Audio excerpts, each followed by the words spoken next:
Olá, boa noite. Hoje vamos falar sobre a cooperação Portugal-Cabo Verde. Portugal, que é um dos principais parceiros de Cabo Verde, e a cooperação entre os dois países se concretiza através de planos estratégicos plurianuais e não só. O nosso convidado é o embaixador de Portugal em Cabo Verde, João Queiroz, acreditado no país desde setembro do ano passado. Começamos por agradecer a disponibilidade do senhor embaixador. Boa noite. Eu é que lhe agradeço, Maria Luz, pelo convite. Também boa noite aos seus telespectadores e pela oportunidade de poder conversar um pouco consigo sobre as excelentes relações entre Portugal e Cabo Verde. Portanto, está em Cabo Verde desde setembro de 2024, já lá vão 6 ou 7 meses. Neste momento, quais são os dossiês ou o dossiê que tem em cima da mesa em termos da cooperação com este arquipélago? Como disse, são 7 meses, mas foram 7 meses bastante intensos. Nós tínhamos previsto a realização da Cimeira Bilateral em janeiro, em Lisboa, no final de 26 e 27 de janeiro, e por isso, logo no início, digamos, dediquei-me sobretudo à preparação da Cimeira e conseguimos ter uma Cimeira recorde em termos de resultados. Foram assinados 30 acordos. Em termos também de participação de membros do Governo, dos dois governos em Lisboa, também um fórum económico que teve a presença de 200 empresas e só não foram mais porque não havia espaço para mais, portanto, o que revela também o interesse das empresas nas relações entre Portugal e Cabo Verde. E por isso agora, claramente, as prioridades que tenho é exatamente executar essas decisões, esse conjunto de decisões que foi tomado na Cimeira e que tem diversas áreas, podemos falar depois melhor, da saúde, da cultura, mas que claramente o ponto que foi dado prioritário foi a questão do investimento do setor privado. Porque tem um pouco a ver também com a mudança de paradigma. Hoje em dia, mais se calhar até do que falar apenas de cooperação, temos que falar de uma verdadeira parceria, win-win, em que ganham os dois lados com esta relação, e tem sido esse o exemplo, ou seja, os programas são todos cofinanciados pelas duas partes e em todos os casos, tanto Portugal como Cabo Verde têm algo a retirar de positivo destes projetos e, sobretudo, uma cada vez maior aposta no investimento do setor privado, porque nós podemos fazer capacitação, formação, mas aquilo que realmente vai fazer a diferença a médio e longo prazo é uma empresa que invista em Cabo Verde, que cria emprego em Cabo Verde, que cria riqueza em Cabo Verde, que permite exportações de Cabo Verde para o resto do mundo. E por isso nós dedicamos a Cimeira a criar estes instrumentos e a reforçar os instrumentos para haver cada vez mais investimento. E por isso agora, desde janeiro, digamos, a minha função tem sido sobretudo essa de executar as decisões dos dois governos em Lisboa. Portanto, as relações entre Cabo Verde e Portugal são regidas por planos estratégicos plurianuais. O último é de 2022 a 2026, mas a cada ano são assinados novos acordos, é isso? E que estão inseridos neste plano estratégico ou não? O plano estratégico, como o nome indica, dá-nos a estratégia geral durante 5 anos e também tem uma espécie de orçamento indicativo sobre o que deve ser utilizado pelas partes para executar essa estratégia de cooperação e de parceria. Mas depois são exatamente as decisões que são tomadas ao longo desses 5 anos que, de facto, dão corpo a essa estratégia e a essa cooperação e por isso agora com o ímpeto que foi dado na Cimeira Bilateral podemos até ultrapassar o que estava previsto no plano estratégico inicial. Que era de 96 milhões de euros. Mas sempre dentro das linhas estratégicas que estavam pensadas já desde então. Portanto, como disse, o plano estratégico contemplava um montante de 96 milhões de euros. Já foram desbloqueados? Que parte já foi executada? Como lhe disse, é executado todos os dias, desbloqueado todos os dias. Se fizéssemos as contas, neste momento já estaríamos acima da percentagem de 60 e poucos por cento, que seria a percentagem que estaríamos agora a ter em conta. Posso lhe dar exemplos de vários projetos que estão inseridos, onde já foi feito todo o desembolso. Mas, como lhe disse, agora com estas decisões, por exemplo, uma vez que a linha de crédito que foi decidida na casa dos 100 milhões de euros estiver em funcionamento e, portanto, basicamente a ideia é que os dois Estados dão garantias a investidores do setor privado portugueses e cabo-verdianos que queiram investir em Cabo Verde. A partir do momento em que essa linha estiver em funcionamento e o setor privado tiver projetos a apresentar e for utilizada, obviamente esses valores de 96 milhões que referiu vão logo subir e, portanto, como lhe disse, esses valores são indicativos porque no dia-a-dia são executados na maior parte dos casos. Portanto, na Cimeira de Janeiro mencionou que decidiu-se criar uma linha de crédito de 100 milhões de euros. Para quando a concretização dessa linha de crédito? A linha de crédito tem que ser contratualizada pelas partes que depois realmente emitem as garantias e as entidades bancárias. Mas a real concretização vai depender dos projetos. Ou seja, cabe ao setor privado apresentar projetos, queremos fazer esta empresa, queremos fazer este investimento em Cabo Verde, para depois que seja a ser aprovada a garantia e poder avançar com o montante em questão. Por isso, as datas aqui dependem sempre de quem realmente concretiza os projetos, neste caso o setor privado. E em relação às áreas, disse que boa parte do plano estratégico plurianual já foi cumprida. Em que áreas, concretamente, quais têm sido as prioridades? As prioridades, em geral, são sempre a educação, a saúde, a formação profissional. E, portanto, mais uma vez aqui temos já várias medidas em execução, também na área da cultura. Na área da educação, por exemplo, podemos falar das bolsas de estudo, podemos falar da escola portuguesa, que já neste momento tem cerca de 1000 alunos na praia e 300 alunos no Mindelo, e é um exemplo fantástico que nós daqui conseguimos fazer em conjunto, Cabo Verde e Portugal. O 12º ano terminou o ano passado e, portanto, é claramente um grande êxito que temos aqui para mostrar da nossa cooperação e da nossa parceria bilateral. Na área da saúde, claramente, nós na Embaixada acarinhamos particularmente este projeto dos transplantes renais, que estará muito para breve. Eu sei que teve aqui o Sr. Ministro da Saúde a semana passada e falou com ele sobre isso, mas de facto para nós é um exemplo paradigmático do que é feito entre Cabo Verde e Portugal, porque nesta questão da insuficiência renal, inicialmente, já nos anos 70, começou-se com o programa de evacuações médicas para Portugal, que continua a funcionar, com números, aliás, muito superiores aos que então tinham sido combinados, que eram cerca de 200 por ano, normalmente até chega aos 800 por ano, mas por isso esse programa está sempre em curso. E verificou-se que era utilizado muito por doentes que tinham que ir fazer hemodiálise a Portugal. Ora, a hemodiálise tem que ser feita várias vezes por semana e, portanto, isto implicava que as pessoas, no fundo, passavam a viver em Portugal, longe das suas famílias, longe dos seus empregos, longe das suas casas. E uma forma de ultrapassar isto foi a iniciativa de Cabo Verde de lançar os centros de hemodiálise que já existem, quer na praia, quer no Mindelo, em que Portugal teve também o privilégio de estar envolvido. E agora, a terceira fase óbvia é porque, mais uma vez, aqui agora já temos esta possibilidade das pessoas fazerem hemodiálise, pelo menos na praia e no Mindelo, portanto já não estão tão afastadas das suas famílias e da sua vida normal, mas enquanto não houver um transplante, continuam a ter que fazer hemodiálise. E, portanto, o transplante é o passo seguinte e, portanto, nós agora, com um projeto inovador em que, mais uma vez, é uma parceria, a maior parte do financiamento deste projeto é cabo-verdiano, portanto, Portugal também participa, mas nem sequer é na maior parte do financiamento necessário, que vai permitir começar a fazer os transplantes também, inicialmente aqui na praia, e, portanto, é um exemplo claro de uma cooperação de 50 anos.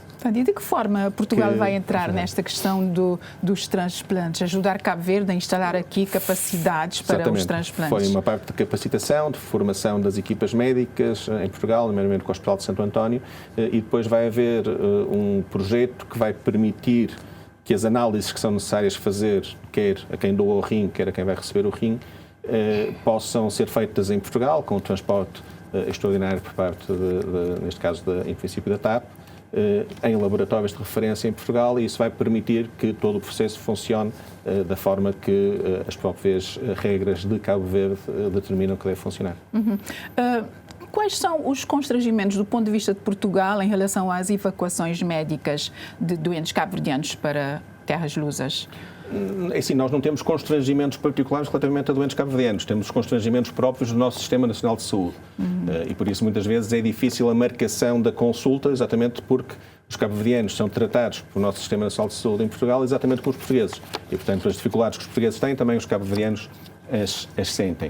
Mas, como lhe disse, o programa de evacuações médicas continua. Estamos a falar de custos ou investimentos, neste caso, dos dois Estados, tanto de Portugal como de Cabo Verde, para que estas evacuações se realizem. Como lhe disse, à medida que as capacidades em Cabo Verde vão aumentando, como é no caso da insuficiência renal, isso não implica uma diminuição das evacuações, implica que basicamente outros doentes com outro tipo de tipologias aproveitam as evacuações que existem. O que nós queremos nos próximos meses é tornar as evacuações, de certa forma, mais eficazes. E isso é possível hoje em dia com a tecnologia que existe. Ou seja, porque não ter as equipas médicas que acompanham o doente em Cabo Verde e a que vai acompanhar o doente em Portugal a reunir antes da evacuação para verificar se ela de facto é necessária, porque não haver uma consulta de telemedicina antes da evacuação e dessa forma garantir que a evacuação é feita só quando é necessário, por exemplo, não é mais eficaz uma missão médica que venha poder fazer a intervenção que seja necessário, e garantir que são aproveitadas por quem mais delas necessita e também com os timings que permitam o menor tempo possível das pessoas longe das suas famílias em Portugal. Por exemplo, no âmbito da Cimeira de Janeiro, os dois países assinaram um documento sobre saúde digital. Em que consiste, por exemplo? Tem a ver com as evacuações? Ao todo, na área da saúde, foram assinados 5 acordos. E este de saúde digital ao que refere tem a ver exatamente com, digamos, criar condições para a prática de telemedicina e também com outros aspectos de saúde digital, nomeadamente, por exemplo, a prescrição digital, que já não é feita por papel, como em Portugal, que já é feita, vai para os telemóveis e nas farmácias é enviada pelos telemóveis, etc. Portanto, além da saúde, ultimamente nota-se que os dois países dão muita atenção à questão do clima, financiamento climático. Por que razão? Energias renováveis, etc.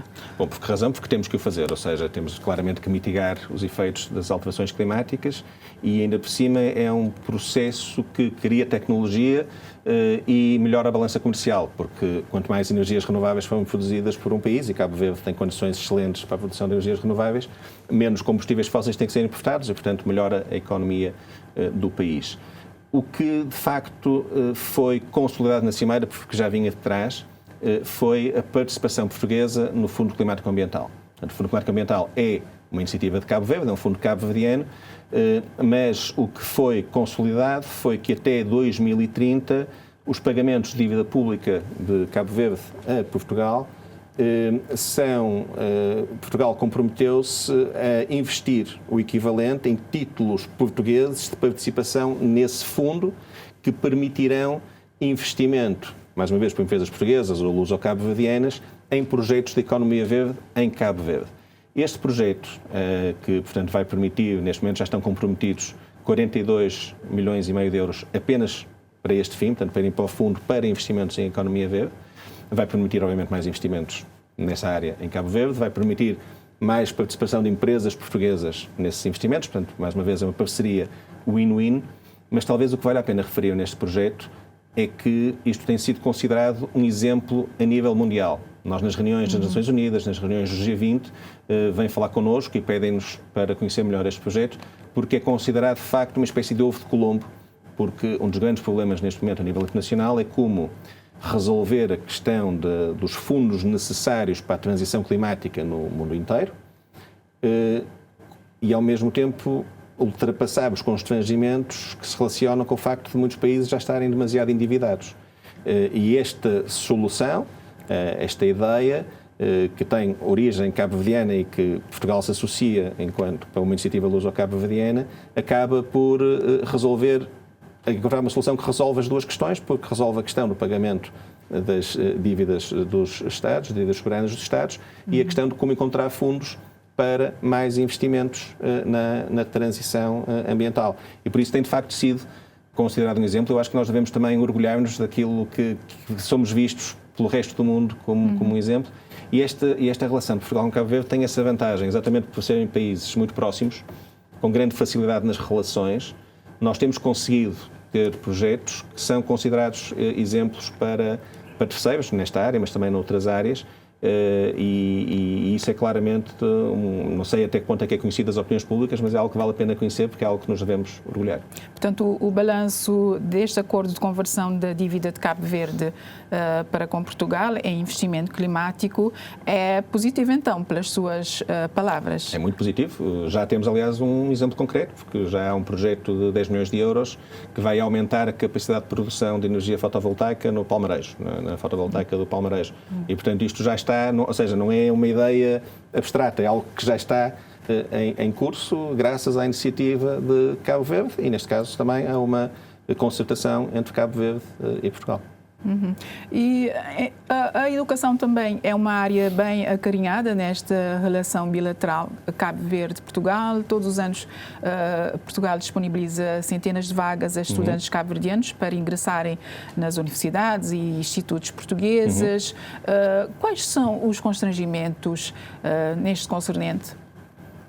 É assim, eu posso lhe dizer que, de facto, a procura por Cabo Verde e por estudantes cabo-verdianos no ensino superior português continua muito elevada. Ao mesmo tempo, nós continuamos também com as nossas parcerias com as universidades em Cabo Verde, onde temos, por exemplo, centros de língua portuguesa, cátedras, e temos muito gosto em manter essa parceria com o ensino superior em Cabo Verde. Aliás, nós oferecemos bolsas, e essas bolsas, metade são para estudantes cabo-verdianos em Portugal e metade são para estudantes cabo-verdianos em Cabo Verde, exatamente pela importância também que damos à cooperação com o ensino superior em Cabo Verde.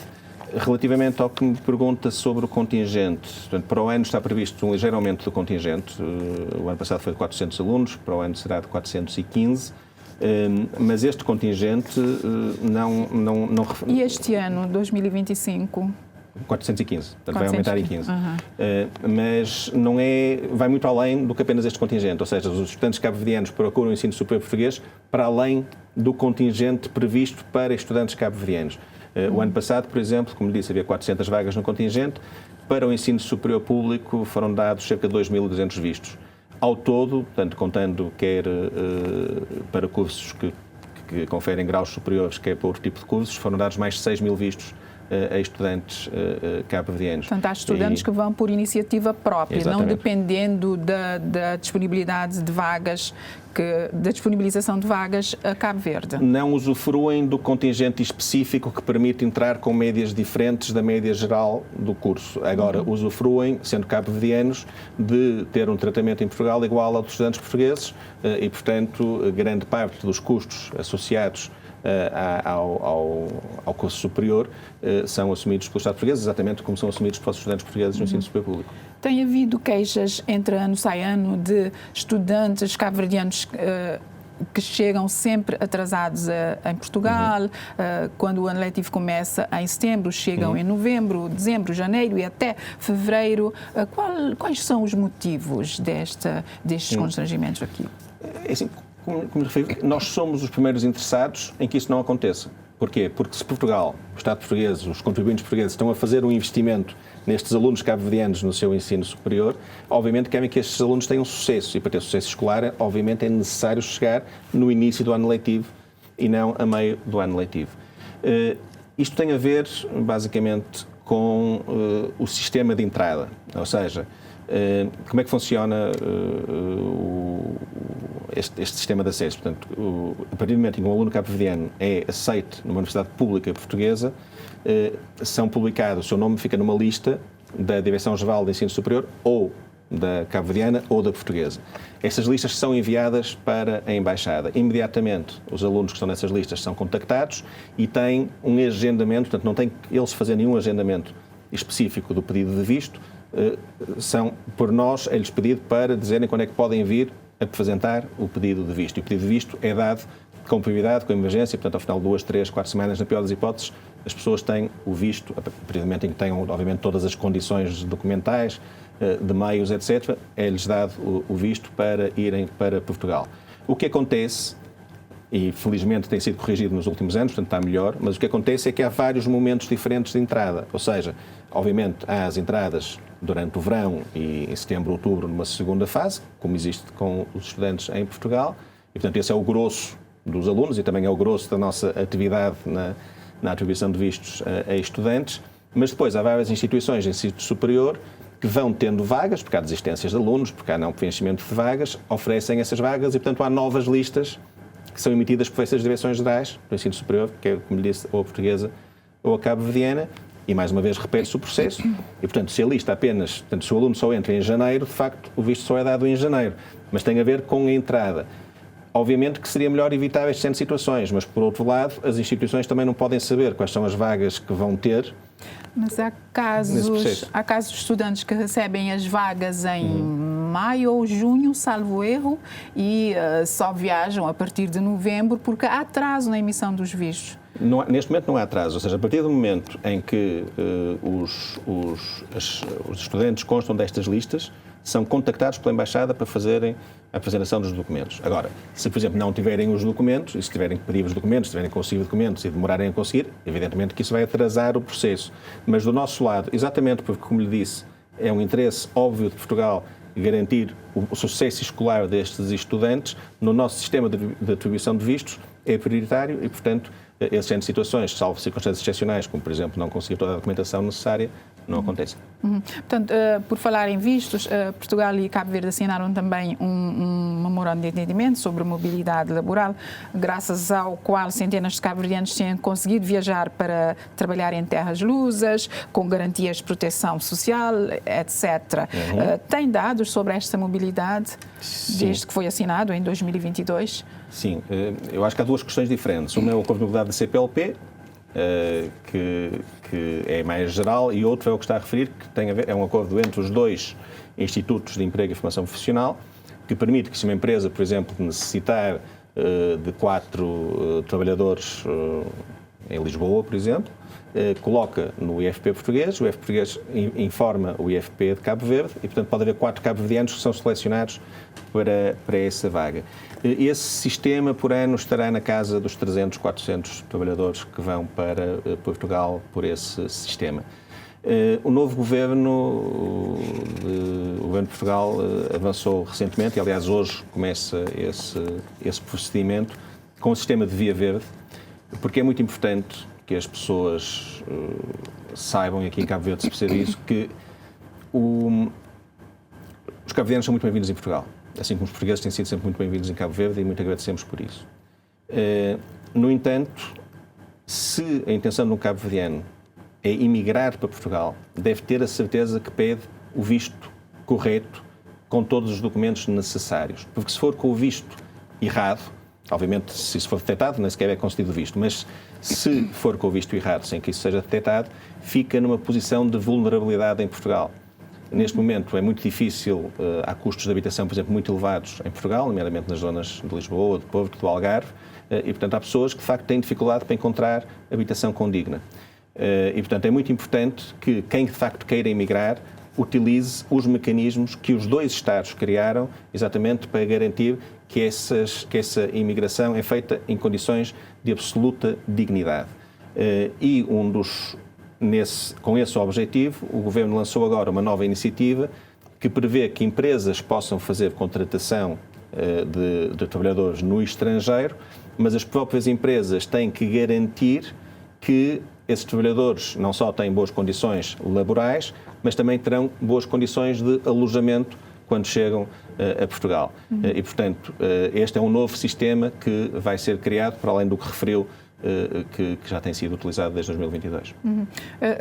Nota-se que por causa da mobilidade laboral já surgem oportunistas no processo. Sei que já há empresas falsas ou não que passam contratos falsos sob o pagamento de 500 euros. E a Embaixada já notou este tipo de procedimento e o que se faz para não só combater? Notou, esses vistos, obviamente, esses pedidos são recusados. E esses documentos, quando se verifica que são falsos, há uma denúncia que é feita ao Ministério Público de Cabo Verde, também ao Ministério Público de Portugal, no caso da empresa ser portuguesa, e como tem visto, aliás, nos últimos meses, tem havido várias detenções em Cabo Verde, exatamente de grupos que se tentam aproveitar muitas vezes de intenções de pessoas e falsificar documentos ou procedimentos para esse fim. E em relação aos vistos de turismo concedidos pelo Centro Comum de Vistos, desde a pandemia que ficou completamente difícil agendar um pedido de visto no Centro Comum de Visto. O Centro Comum disponibiliza vagas, mas há pessoas que capturam estas vagas e depois vende cada uma a 1.000 euros. O que se está a tentar fazer para melhorar esta parte e conferir dignidade a quem quer viajar para turismo e depois regressar ao país para o seu trabalho e a sua família? Eu acho que este é um problema que aflige muita gente e que é importante vermos com algum detalhe e percebermos qual é que é a questão aqui. Antes de mais nada, convém que se veja que desde o Acordo de Mobilidade, que foi assinado pela CPLP e que é uma iniciativa, aliás, de Cabo Verde e de Portugal dentro da CPLP e que Portugal e Cabo Verde têm estado na vanguarda da implementação deste acordo, as taxas de recusa dos pedidos de visto que nos chegam são muito baixas. No caso dos vistos Schengen, como disse, dos vistos de curta duração, de quem vai e volta, estamos a falar de taxas de recusa de 1 em cada 10. Portanto, 9 pedidos em cada 10 que são feitos são concedidos. E no caso dos vistos nacionais, portanto, trabalho, estudo, exatamente, evacuações médicas, exatamente porque já vêm instruídos desde o início, como tivemos a falar na questão dos vistos de estudo, na questão das evacuações médicas, a taxa ainda é mais baixa e, portanto, a taxa de recusas aí estamos a falar de 1 em cada 25, ou seja, 24 em cada 25 pedidos são concedidos. Portanto, claramente não há um problema na questão da instrução dos pedidos e da análise dos pedidos. Onde existe, de facto, um problema tem a ver com os agendamentos online. Portanto, tanto num caso como no outro, nos vistos nacionais como nos vistos Schengen, os agendamentos para fazer os pedidos das vagas são feitos online. E como referiu, há uma espécie de captura de vagas por grupos externos à Embaixada que depois venderão essas vagas a interessados. E esse é um problema que, obviamente, nos preocupa muitíssimo, porque nós temos, no caso dos estudantes, este sistema de agendamento em que somos nós que agendamos, no caso dos vistos de trabalho, que também somos nós que agendamos, no caso de saúde também. Temos também, no caso dos vistos Schengen, para os viajantes frequentes, um sistema de agendamento prioritário, portanto, quem já tem um visto tem um sistema de agendamento prioritário. Para familiares de cidadãos da União Europeia, temos também para, por exemplo, quem tiver situações de urgência, um funeral ou qualquer assim que tenha que viajar, também temos sistemas de agendamento de urgência, missões de serviço público, reuniões empresariais, portanto temos várias tipologias de visto, portanto não dependem da pessoa, dependem de qual a razão de ser da viagem, para garantir que existe igualdade de tratamento de todos os cidadãos cabo-verdianos, mas temos essas formas prioritárias de agendamento. Agora, para quem não se enquadra nessas formas prioritárias de agendamento, de facto, tem que fazer o agendamento online e muitas vezes está a ser vítima do que estes grupos pedem. E por isso é algo que nos preocupa profundamente e nós temos feito várias reformas na Embaixada. Nomeadamente? Já lhe conto, mas eu diria que isto tem 3 frentes diferentes para combatermos este fenómeno. O primeiro é esse, ou seja, como melhorar os serviços da Embaixada. E aí, para se ter uma ideia, em 2024 nós conseguimos aumentar em 40% a oferta de serviços. Ou seja, isto é um aumento extraordinário, que não há registro, e nestes primeiros 3 meses do ano, já há um aumento relativamente ao que foi feito o ano passado, portanto, haverá uma tendência para aumentar ainda mais a oferta. Temos também tido o cuidado, para não centralizar tudo na praia, de haver recolha de vistos Schengen, de pedidos de vistos Schengen, no Sal, na Boa Vista e em São Vicente. Neste momento já são abertos por semana 500 vagas para pedidos de visto na área dos vistos nacionais e 600 para vistos Schengen, que são abertas semanalmente. Aqui, portanto, nós temos feito esta melhoria na capacidade de oferta de serviços, temos feito também melhorias nas defesas informáticas contra a ação destes grupos. Por exemplo, há cerca de alguns meses, impede-se que quem aceda desde o estrangeiro a estes sites onde se faz os pedidos online, o possa fazer. Não é natural que alguém do estrangeiro queira pedir um visto em Cabo Verde e, portanto, tem que ser pedidos feitos desde Cabo Verde. Introduzimos também há cerca de 2 meses a necessidade de reconhecimento facial, ou seja, quando alguém faz o pedido, tem que pôr o telemóvel para se confirmar que é a mesma pessoa que está aqui em Cabo Verde, exatamente, na praia. Exatamente. E, portanto, temos feito várias dessas medidas. Agora, estas medidas, digamos, informáticas, nós melhoramos as defesas, estes grupos também melhoram as suas capacidades de ultrapassar essas defesas. Outra coisa que temos feito é aumentar a transparência. Cada vez mais dar informação às pessoas para que saibam, e hoje esta entrevista também tem a ver com isso, para que saibam como é que os agendamentos funcionam e não sejam enganadas por estes grupos. Agora, há que ter cuidado, porque há imensos sites, imensos perfis falsos na internet. Há até um perfil falso meu. Eu não tenho contas nenhumas no Facebook. E o Facebook há uma conta que se chama Embaixador João Queiroz, que obviamente é um perfil falso, e portanto as pessoas têm que ter cuidado. Há uma regra básica que as pessoas podem ter em conta. Nenhum site ou perfil da Embaixada alguma vez falará de casos concretos de pedidos de visto, pedirá dinheiro, fará seja o que for nessa forma, e portanto podem estar confiantes relativamente ao que são os sites da Embaixada, e no caso de virem que há sites ou perfis a fazer pedidos, são burlas e devem denunciar às autoridades. Convém que as pessoas saibam que os vistos só têm 2 custos possíveis. Há algumas pessoas até que estão isentas de custos, familiares de cidadãos da União Europeia, menores, exceção metade, mas para um visto Schengen, portanto para um visto de curta duração, o agendamento custa 0 escudos, 0 euros. E o visto em si, que tem que ser pago quando se vai ao Centro Comum de Vistos para fazer o pedido, custa 7.500 escudos cabo-verdianos. Mas o problema está no agendamento. Mas deixa-me só dizer, estes são os custos dos vistos. Não há qualquer custo a mais do que isto, não tem nada a ver com a Embaixada. No caso dos nacionais, o agendamento junto da VFS custa 4.500 escudos cabo-verdianos e o visto, no máximo, porque há diferentes tipologias, pode custar 12.200 escudos. Portanto, não há nenhum custo acima deste. Pode haver pessoas que precisam de contratar, por exemplo, um advogado ou um procurador para preencher o pedido. E é natural que paguem esse serviço.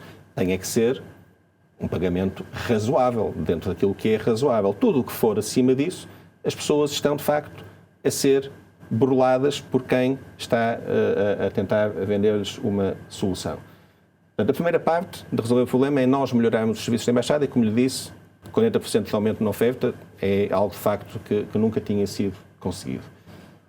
O segundo ponto é o combate pelas autoridades cabo-verdianas, porque isto trata-se, na medida em que, em alguns casos, pode haver crime aqui, pode haver falsificação de documentos, como já referiu, pode haver burlas, pode haver enriquecimento ilícito, pode haver usurpação de dados pessoais. Portanto, há várias coisas que podem constituir crime. E o que está a fazer para combater e melhorar esses circuito? Esses eventuais crimes que possam existir são crimes em Cabo Verde sobre cabo-verdianos. E, portanto, são as autoridades cabo-verdianas que têm que combater. E, felizmente, as autoridades cabo-verdianas têm-no feito, como têm visto com as várias detenções que têm acontecido nos últimos meses. Mas, sobretudo, e eu acho que esta é uma parte que é importante, isto só, de facto, conseguirá ser ultrapassado, porque, como lhe disse, nós podemos preparar as melhores defesas informáticas possíveis, mas, do outro lado, haverá quem vai tentar ter sempre armas ofensivas informáticas ainda melhores. Isto só vai acabar quando houver uma censura social generalizada a quem cobra este género de pedidos. Porque o que é que na prática estamos aqui a falar? Estamos a falar de pessoas que capturam vagas e, portanto, criam um problema. É porque estas pessoas capturarem vagas, que não há vagas para as pessoas, para o cidadão comum no telemóvel, portanto, criam um problema e depois pedem dinheiro para o resolver.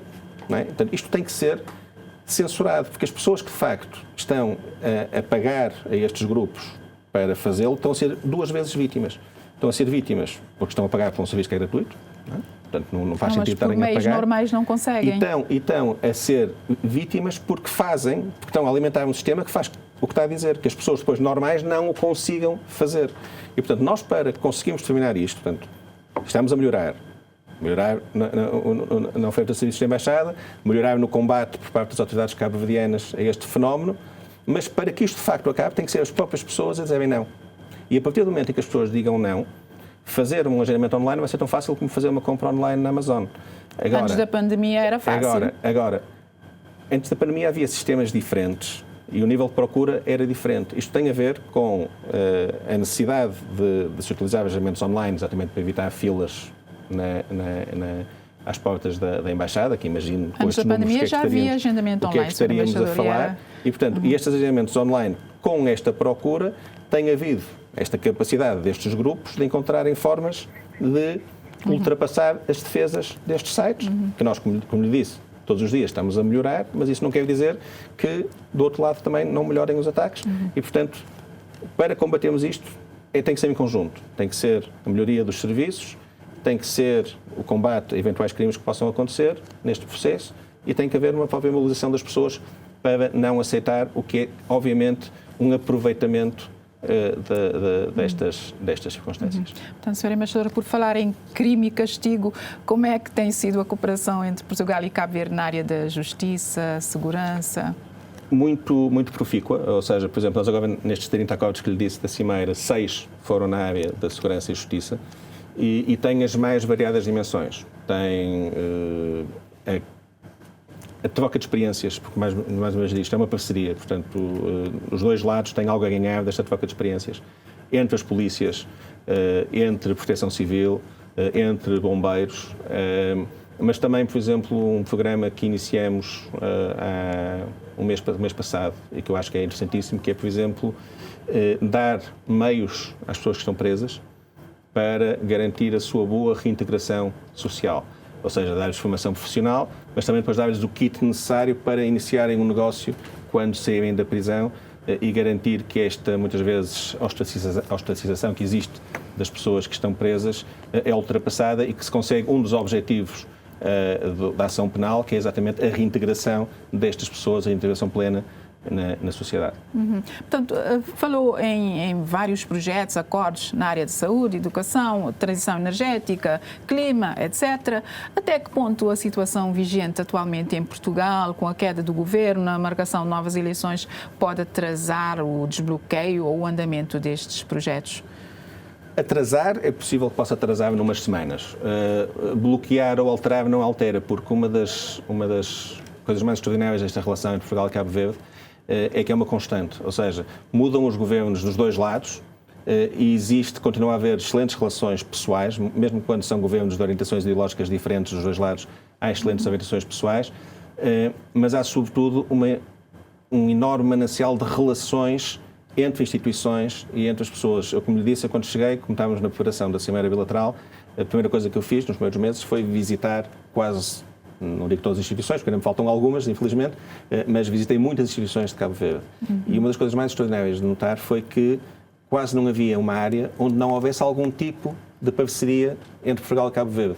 Em alguns casos, estamos a falar destas linhas de crédito ou da formação profissional, com o financiamento de 4 milhões, portanto, estamos a falar de coisas bastante volumosas em termos financeiros, mas noutros casos estamos a falar da simples capacidade de ter uma instituição parceira com quem falar, porque é necessário o documento X ou o documento Y, e no dia seguinte esse documento aparece. E essa é a riqueza das relações entre Cabo Verde e Portugal, e por isso não é o facto de haver eleições agora que vai mudar este paradigma.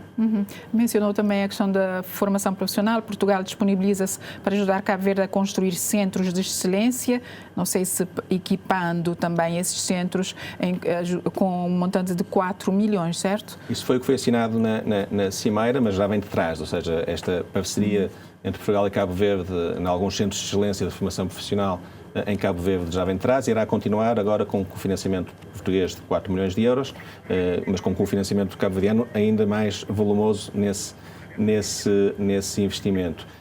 Mas eu aí diria, mais uma vez, acho que é importante, não se trata aqui de disponibilizar, trata-se de fazer algo que é do interesse de ambos os países, porque a formação nos recursos humanos, seja em Portugal, seja em Cabo Verde, é aquilo que vai, de facto, enriquecer os nossos dois países e enriquecer as relações entre os nossos dois países e garantir que os investimentos portugueses, Portugal é o maior investidor em Cabo Verde.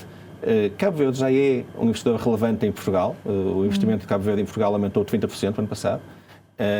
E, portanto, é com recursos humanos qualificados que nós conseguiremos, de facto, manter esta relação. E o investimento de Portugal em Cabo Verde, quais são os números?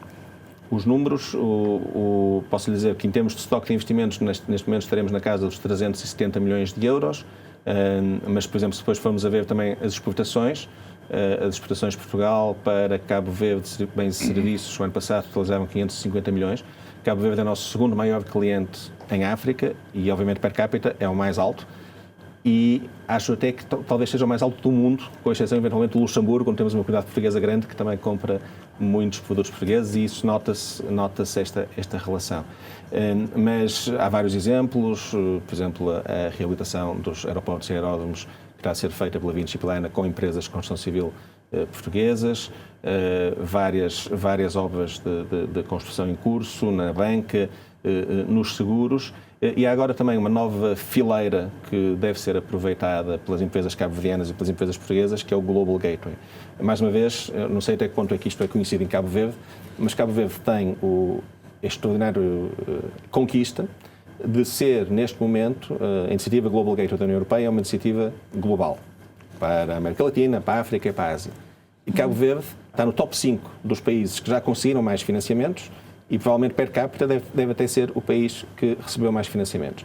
Cerca de 360 milhões que vão servir, por exemplo, para a construção do Pump Storage, que será aquela barragem que servirá de bateria para garantir que as energias renováveis a qualquer hora do dia são utilizadas, aumentando por isso a porcentagem de energias renováveis em Cabo Verde, mas também nos portos, no digital, em várias áreas. E são investimentos que já estão em curso, os concursos neste momento já estão em curso. Há empresas portuguesas, empresas europeias, empresas cabo-verdianas a avançar nesses concursos e, portanto, é uma outra área de investimento que será muito importante, mas eu acho que é importante passar esta mensagem. Imagine-se a confiança que o resto do mundo, e neste caso a União Europeia, tem em Cabo Verde, tem nas instituições cabo-verdianas, na democracia cabo-verdiana, na estabilidade cabo-verdiana, no facto de os principais partidos terem políticas externas, como em Portugal, que garantem estabilidade, para Cabo Verde ser o país mais beneficiado até ao momento nestes investimentos da iniciativa Global Gateway. Portanto, em quase todas as ações de cooperação nota-se a lógica do ganha-ganha, win-win. Tem que ser, porque é assim Portugal ganha, Cabo Verde ganha. É assim que se constrói uma relação que é benéfica para as duas partes. Penso que é a forma mais adulta até de construir uma relação. Portugal também presta apoio orçamental a Cabo Verde. Quais têm sido os montantes ultimamente? Os montantes andam na casa de €1 milhão por ano, o que não é muito relevante comparado com o resto da cooperação que estivemos aqui a falar. Mas há uma razão para isso. Cabo Verde, convém, mais uma vez, é um dos motivos da confiança internacional em Cabo Verde. O orçamento de Cabo Verde, neste momento, é financiado com receitas próprias muito acima dos 80%. E, portanto, de facto, a necessidade que tem destes apoios orçamentais diretos vai sendo menor. Mas estes apoios, apesar de tudo, permitem alguns projetos engraçados. Por exemplo, nós lançamos em maio do ano passado, quando o Primeiro-Ministro de Portugal visitou Cabo Verde, lançamos uma linha de microcrédito para jovens e mulheres empreendedoras, junto do Banco Interatlântico, que é uma linha que permite microcrédito, portanto, pequenos empréstimos a jovens e mulheres que queiram lançar o seu pequeno negócio. E era algo que, digamos, uma área de mercado que faltava aqui em Cabo Verde e que com este apoio direto e, mais uma vez, uma parceria 50-50 Cabo Verde-Portugal, portanto, o cofinanciamento é 50% de cada um dos lados, criamos esta linha para estes microprojetos que são aqueles que depois, a médio prazo, se transformam em grandes projetos e, de facto, mudam a vida das pessoas. Já quase a terminar, Sr. Embaixador, na área da cultura, comunicação social, relativamente à comunicação social, por exemplo, sente-se que tem havido pouca atenção nesta cooperação bilateral entre os dois países? Bom, eu não sei se tem havido pouca atenção. Eu, a semana passada, tive o prazer aqui de visitar as instalações da Rádio e Televisão Públicas de Cabo Verde, exatamente para pensarmos como aumentar. Há, neste momento, projetos entre a EFAPRESS e a Lusa, mas sabe que todos estes projetos dependem, sobretudo, daquilo que os próprios atores, dos dois lados, tiverem a iniciativa de avançar. Portanto, eu, certamente, já aqui na Rádio e Televisão falamos sobre várias ideias que agora se podem concretizar, mas depende exatamente desta iniciativa. Mas já desde muitas dos equipamentos vêm também das parcerias que houve com a RTP no passado e acho que haverá margem para continuar, mas cada vez mais de um ponto de vista de parceria. Ou seja, por que não fazer conteúdos aqui para as televisões portuguesas e vice-versa. Neste momento já existe esse programa para as televisões lusófonas trocarem conteúdos. Portanto, cada vez mais de um ponto de vista mesmo de uma parceria win-win para os dois lados. Na parte da cultura, temos tido projetos bastante ambiciosos. Só nas últimas semanas tivemos, como sabe, o Cimenteiro a atuar no Centro Cultural. Este domingo tivemos a projeção do filme Hanami, de uma realizadora cabo-verdiana. Em ambos os casos tivemos o privilégio de contar com a presença do Sr. Presidente da República. Iremos agora avançar também com as comemorações do 25 de Abril, portanto aproveito para convidar os telespectadores que no dia 29, 30 e 1 de Abril e depois 1 de Maio teremos um colóquio sobre o 25 de Abril de 75, que foram as primeiras eleições livres com sufrágio universal em Portugal. Portanto, iremos, nas comemorações do 25 de Abril, teremos um colóquio sobre essa matéria, com convidados portugueses e cabo-verdianos. Depois teremos concertos do Pedro Joia, do Mário Lúcio, do Euclides, e depois levaremos estes concertos, ou alguns deles também ao Mindelo, ao CCM e ao CNAD, que é do Euclides, que é do pianista Júlio Rezende, nos dias 2 e 3 de maio. E, portanto, são sempre, estas ações culturais são sempre gratuitas e, portanto, contamos com os seus telespectadores que queiram dar-nos o prazer da sua presença.